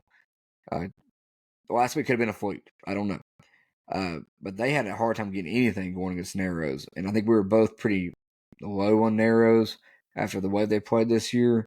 But they struggled to run the ball. They couldn't. I think they rushed for 25 yards. And this is a Narrows team that gave up a ton against Holston. And that's not, I mean, Holston's playing really good. So I'm not trying to sell them short, but I just don't think Narrows has been that team this year. What do you think about, I mean, so far, Chilhowie? I thought Chilhowie was going to compete, be in the upper tier of the Hogohigi, and they still probably could, obviously, but I don't know enough about Narrows to. There's a lot that could have happened in that game. Maybe somebody was out. Maybe we never know. I think it's more about Holston being a little better than what people thought. I think Chilhowie is still going to be a very tough team. Finish mid-pack to maybe even competing for maybe competing for it all. But I'm going off the assumption my pick was Patrick Henry to win the district, but you never know. That's a good district, top to bottom, especially this year with Holston being obviously much improved, if not very good. I think Eastside still, though. I think it. I think the running game and the physicality and that running back they got, I still think they win. But we'll learn a lot about both them teams this week too. I think it'll be a good barometer. Dr. Grundy, Patrick Henry game will be a good measuring stick for where both teams are at. I think this week will tell a lot about where both of them are also at. Yeah, I think that's said perfect. Talking on the east side for a second, yeah, they beat Fort Chiswell last week 40-0, and I know Fort Chiswell's not having a good year, but Kelton Hamilton, the running back you talked about, he rushed for 221 yards, had 30 receiving yards, and had a pick six. So he's a good player. He is, and maybe one of, if not the best, like in single A around here, just complete all around players on both sides of the ball. He's definitely in the conversation. And what sophomore, right? I think last year's his sophomore year, maybe. Oh, was it? Okay, so he's junior. Maybe, or he might be. He might be a sophomore. He's young. Like I remember, he is young. He might be a sophomore. I'm not sure either. Well, he was all-state linebacker last year, and then he's very well known for what he does on the offensive side too. I think he had 1,400 yards rushing last year. So yeah, heck of a player. Of East Side winning this one. Chilhowie did win last year, but I don't think this year. I don't think they're equipped to stop what the Spartans are going to do. Especially last week, only rushing for 25 yards. It could have been a fluke, but I don't know. It's hard for me to. Really good coaching staff over at East Side. I think defensively they'll be very prepared for that game, and I just think too much of the running back. I think he wears them down if nothing else. Could be a close scoring game. Could take a while for to get going, but I think Eastside wins it by 10 at least. I would maybe no more than 20, but somewhere in that range. Yeah, I agree with you. I mean, and we could be wrong. Chilhowie could come out there and make this a close one or surprise us. But now, if Eastside does go 4-0, this is the first time in their short history of I think 11 years they've ever been 4-0. So that's a pretty cool stat worth noting. Send it over here now to Hurley 1-2 at Riverview, West Virginia 2-0. I don't know. Is this the Riverview that's ranked so high in West Virginia? I hate to come on here and sound ignorant towards a game and a matchup, but there is a Riverview that is ranked in like the top 10 or so, if not higher, in West Virginia. I'm not real sure. I'm not very familiar with West Virginia. Does it show where what the town is? No, but they do. I think it's the one that's not. I think it's the one you're thinking about. It's not too far away. They beat Mount View this year, and they beat East Ridge. That's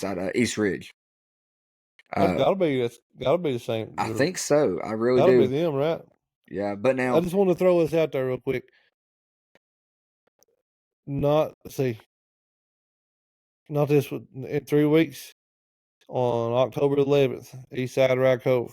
Oh yeah, Go we ahead can and mark it already down now. Yeah, announce that. looking That's forward to it. yeah, But yeah. sorry, I That'll just be want a to throw huge it out game. there as a future down the road matchup. Oh yeah, Hopefully, it'd be cool if they were both undefeated going into it. That'd be booked already. yeah. Um, But I don't know yeah, about that. That's a good question. I've not heard that about anything. Boys from what's his name Fresh Off the Clock fresh would off be the a good clock. one to Yeah, message. Maybe he would know, I'm yeah. sure. But if that's true, that's big for that little. I mean, little school there. And they've Mm. made some real strides if they're ranked that high. But I'm not sure. Well, Hurley beat them last year, and Hurley plays a lot of West Virginia schools this year. I think they play 4 or 5. The first win last week against Van, West Virginia. Josh Duty continues to play well for them. He had 135 rushing yards, 124 receiving yards, and even passed for 4 yards. And I think I might be saying this wrong, but Kanan Justice, I believe is his name, also had a pretty big game last week. And Rear View has wins over Mountain View and East Ridge. I don't know much else about them if you couldn't tell. But like I said, Hurley has won this matchup a few times in the past few years. Had them winning again in a very close one. Yeah, I mean, where's this game at? Is that At Hurley Mountain or View. Or out at Rear View, I'm sorry. Rear View? Well, Yeah. I think Hurley will take what they got going last year in Van down by the river, sealed it there, and go to there and get a. I'm gonna pick Hurley. I don't know anything about Riverview. No Yeah. reason to not pick Hurley. I'm gonna go with back-to-back wins. Heck yeah. Also, I want to mention, I should have you about this last week, but did you see the promo video for Hurley, the promo video they did last week? Yes, very good Top job done. notch. Well done. Yeah. Yeah. Great job. We need to find out who that is. Maybe we can Yeah, hire give him him a on. shout So, out. That's a very yeah. good job. Okay, Twin Springs at J.I. Burton. Twin Springs were off. They were off last week. They didn't have a game. But for this season, they've had good showings from Julian Pascal. I hope I'm saying that right. Brennan Weddle, Bryce Parks, and Caleb Mullins. Again, apologize if I'm saying those names wrong. But Coach Warner has yet again put a good product on the field, despite the departures from last year. Coach Warner, he also had an interview tonight, or it's posted tonight, I guess, with Fresh Off the Clock. So, guys, check that out. I'm going to check it out probably when we get off of here. Yeah, my pick, Burton has struggled all year. Twin Springs still big. Yeah, I think Burton is definitely in a rebuilding year again. Twin Springs has enough and can do enough to pull out a win. Maybe not as lopsided as it maybe predicted or would have been with the guy healthy, but still, I would imagine it's a pretty good spread. I would think. I don't know. I'm not sure what the score would be. That's 28-0. That's it. Is that too much? Not I think enough. I don't know. hey, it sounds reasonable. 28-6. Give Burton a score late. I can't believe I haven't brought this up sooner, but we do have another solid matchup in 2A. Although I'm pretty sure who I think is going to win, but listening to some other podcasts, it seems to be a lot closer of a game to some people. Virginia High 2-1 at Ridgeview 3-0. Could be a big game in 2A. I think Ridgeview has looked a lot like a team this year that they're ready to get back in the conversation with Union and Graham. I know it's yet to be seen. We haven't saw a lot so far with the competition they've played. Not selling those teams short, but Ridgeview is just they got a lot of talent. I think that the Wolfpack with Quinn, he's done great so far. We shared some videos, some fans sent us last week of some passes he had. But he's had 11 touchdowns passing with 7 different receivers. Great job from him so far. Defense has been good. Some people are saying that Virginia High is overlooked. I think that I had higher expectations for him, and I think they've underwhelmed so far. And they have the talent, and they have won some games. But for me personally, I think they should have won that game last week at Radford. Virginia High boss, Chris, I think is his name. Maybe he just has Virginia High's number. I don't know. But Keyshawn Smith was still able to make a few plays for them. But I think that Ridgeview is going to win. I think they have their eyes on Graham and Union. I think that they're ready to get back in that conversation. I think this game is going to be a game to where you're like, okay, Ridgeview is back. I mean, even though Virginia High has been underwhelming to me, I think this game, Ridgeview could put a stamp on it and really show that, okay, we are a very good team this year. I think Ridgeview's offense is ready to compete with some of those teams. I'd be interested to see how their defense does this week. I think that's where they'll have to be able to compete and win some of those games with those Union Grahams and teams like that. I think that's where they're going to be tested is their defense. I think though Quinn, their offense is good enough. I think it's very very good, very potent, and they can score a lot of points real quick. I think defensively is where I want to see how they do this week. I'm like you. I thought Virginia High. I don't know. Maybe they've just not got going yet, or maybe I was too. Maybe the expectations are a little too high from us. It'll be a combination of both. Yeah, I don't know. I'm not sure, but I'm gonna take the Wolfpack to get this one at home. I don't really have a score, but should be. I can see it getting up there a little bit high scoring, but I think Ridgeview wins. Next matchup, Gate City 2-1 at Marion 0-3. Gate City knocked Marion out of the first round Region 2D playoffs last year. I think Gate City is still trying to find some answers on the offense. From just hearing people talk about them, it's close to the program. They do have a star running back in Walker Hillman. Defense has not been terrible, been kind of solid. But I think their coaches, and the fan base, from what I've heard, would like to see some improvement from both sides going forward. I think they hopefully will learn a lot from that loss to Abilene last week. But I have them bouncing back and beating Marion. I think their social media team, top notch, top social media team around here. Give them a shout out again. I think they're going to have plenty of content to use in this one. Yeah, the expectation Richlands fans have. City's not 0-10 yet, or got to my knowledge dropped that far. Their expectations of their fan base kind of feels like they might as well be if they don't win. Like obviously they don't.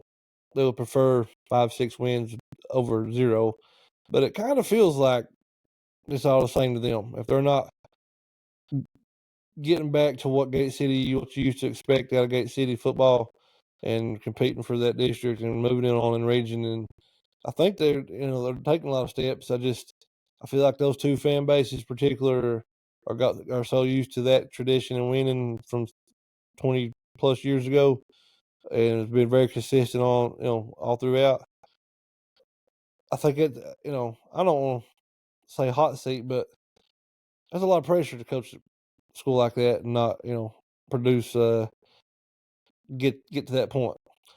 But I think they're I don't know. I'm not sure. I'm not real familiar with Gate City as a program. Not sure what the deal there is. If they're heading in the right direction. You mentioned some grumblings about figuring some stuff out.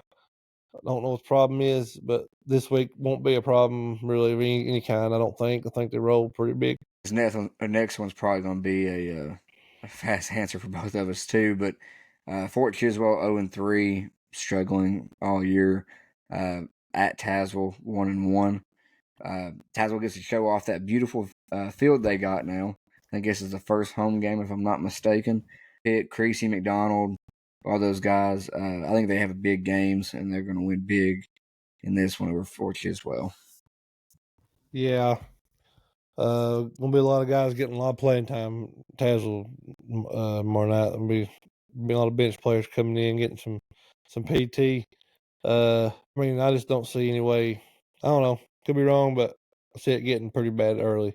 No offense to anybody, but Tazewell's pretty high octane offense. Shouldn't be much of a problem, I wouldn't think. Yeah, and just for the people that think we're pretty negative on Fort Chiswell, so far they have been outscored this year 139-19. So I don't know we don't cover Fort Chiswell, so maybe it's just a lot of guys graduating. Literally have no idea what anything about them. Yeah, just I know Tazewell can put some points. I know that. So we're coming down to the end of this. Just some games we want to note. We don't have to pick these. I'm just going to run through them just to let everybody know. George Wythe continues their brutal schedule. They're traveling to Carroll County. Should be a good game. Pineville, Kentucky, be at Lehigh. Wise Central, we're playing at Letcher County Central, Kentucky. And before we close up on the games, I had one more that I did want to, I guess, talk about, predict going forward, and talk about this past week, or this week. Good 1-2 at Twin Valley, 0-2. So this is Twin Valley's second game this week as they played Phelps Monday. White had a solid game for Twin Valley. He rushed for a touchdown and also threw one to Luke Stiltner. But Jamar, you was at the game at Phelps. Give me your thoughts on this one. Twin Valley is very close to home, obviously, where we're from. I'm not sure how many of those kids listen to the podcast. Probably not many. So it's not. I don't want to say too much like negative, but I also want to be honest, I guess. But just it's a struggle right now to get the player, get enough people out in general. And then when you got some issues that they're having, it's just hard to. I mean, I don't know. It's hard to be very consistent, I guess is a good way of putting it. So you gotta come out every game and you have to play almost perfect. A lot of mistakes. If it wasn't for punts and kick punt returns and kick returns, honestly, it probably would have been a pretty tight game first half. But there's a lot they can work on, a lot they can fix. This is a good chance to win this week. Northwood is down. Not no reason Twin Valley couldn't stick right with them for a while, if not beat them. I don't think, unless they got. I'm not sure what the injury report is for Twin Valley or what they had this week at practice. But hopefully they're healthy enough and can get everybody on the same track and come out and maybe get a win. I'm picking them anyway, just because my boy over there, the old head ball coach at Twin Valley. So I got to give me the Panthers, but not the blue ones. Give me the purple ones. How am I going to say this? I don't want to be controversial or anything like that, but I am going to say this. I heard some rumblings and stuff about maybe not having the same amount of players going into this game as what we had going into the last game. And as somebody that played in that program, I feel I can speak on it more than what I would talking about any of these other ones, because we are a part of Twin Valley. We are a part of that legacy. So I feel like that does give us some leeway to talk on this, negatively speaking on it. But I just want to throw out there as more of a, I think it's more sad for me, really. These players that maybe are done playing this year or that are considering quitting or whatever, despite what you think the result was going to be of the year, you're missing out on some great memories, man. I have friends that did not play until their senior year, and they regret every minute of it. I have friends that had played basketball for the majority, and then played football, and they were like, I mean, obviously their favorite was still basketball, but they really focused in on like the memories they have from football, and they had a lot of great stories. And every one of my friends that didn't play all those years or had quit or whatever, they've all said since then that, man, I wish I would have played. And maybe speaking on it on a selfish side of it, for yourself, like those are memories that you want going into the future. Those are memories that when you have kids later on, that you're like, yeah, I mean, we may not have won a lot. I did not win a lot, but you still have the memories. And so I don't want to like try to attack anybody's like character or reasons why or why not that some may not be playing going forward. But again, just on a more a sympathetic side of it, because I hate it for the memories you're going to look back on and be like, man, I wish I would have played, despite the record, despite maybe some of the things going on in the game. I just wanted to say that. I had to get it off my chest, and hopefully that doesn't offend anybody. I played under Coach Krieger. We went through a few seasons where we struggled to win one game, but I always really enjoyed the atmosphere there. Had a lot of great memories, and some of the most cherished memories I've ever had is from playing on those 1-9 teams. So I just want to say that. Did you ever Think play I on went too far? Did you ever play on the 0-10 team? Did I play on an 0-10 team? I was 1-9. I think was the record I my played on sophomore a and junior. I played on an 0-10 team. It sucked, but if you love it, if you're playing for right reasons, you just play. And it sucks for the ones that are trying to come out and come to practice every day, and it just sucks for those kids. I don't know. I'm not sure the whole Well, situation, so but I hope they can get a win this year. They some of them kids work hard enough, work to win. But yeah, it's gonna be another long year. I don't know.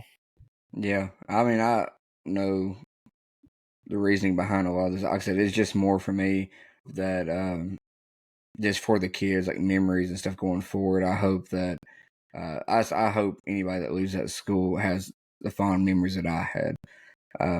I had some But terrible memories, I I had terrible ones too, but I have some that I but cherish. but like you said, because you loved it and the good ones you had, it was worth it. Well, it's not even. I mean, some games were not so great, but I mean, it's the people you play with. I think. Oh yeah, I mean But that's my kind of what I yeah, was trying. I think Northwood has been finding some bright spots this year, but yeah, they're still not what they were. I know when I was in high school, they had a solid team, uh, but you know, I don't see. I hope Twin Valley wins this one, but I don't see them winning this one, especially with maybe some stuff going on, like we mentioned. So I have Northwood in a close one. And so before we get off here, we did want to announce that the Consolidated School of Buchanan County, the Southern Gap Eagles, have announced their coaches for the 26-27 opening. So the girls varsity basketball head coach will go to Brian Doc Looney. The boys varsity basketball will go to Joy Rife. The varsity football job will go to Greg Tester. So just a quick rundown of these. Doc Looney was Grundy's most winningest boys basketball coach. He had a record of 123-70 there. That 2020 team that he had made it to the VHSL Class 1 state semifinals. Great hire there. Joy Rife, our friend, he's been on here on this show before. So for those of you that haven't or don't know about Jory, you can go back and find that. But he is entering his first season as the boys basketball coach at Grundy. He spent his previous 6 seasons as an assistant for Grundy under Doc, I think for the whole 6 years. We'll say, ever since I've known Jory and he's got started on this journey, someone that is extremely invested. And ever since he started working with the kids, I think in JV and maybe even had some lower levels, I do think that he will establish a great culture there. And the kids do love him. I think that he will get it started well. And I think that basketball wise, I think they could jump in and have some success. Congratulations, Jory, on that. Absolutely, Coach Tester. If you really want a full rundown on Coach Tester, because it's going to be more than what I can give you in the next 20 seconds, we had an episode of his career playing and coaching. We had that last year, so just go check that out. Truly a remarkable player and a wild story his career is. Coach Tester coached at Hurley from 06 to 2017. He had a record of 73-57, but after that first year, I think he had a competitive team every year. Even in games that he lost, they were always competitive. He had 7 playoff berths and was the Bristol Herald Couriers Coach of the Year in 2010.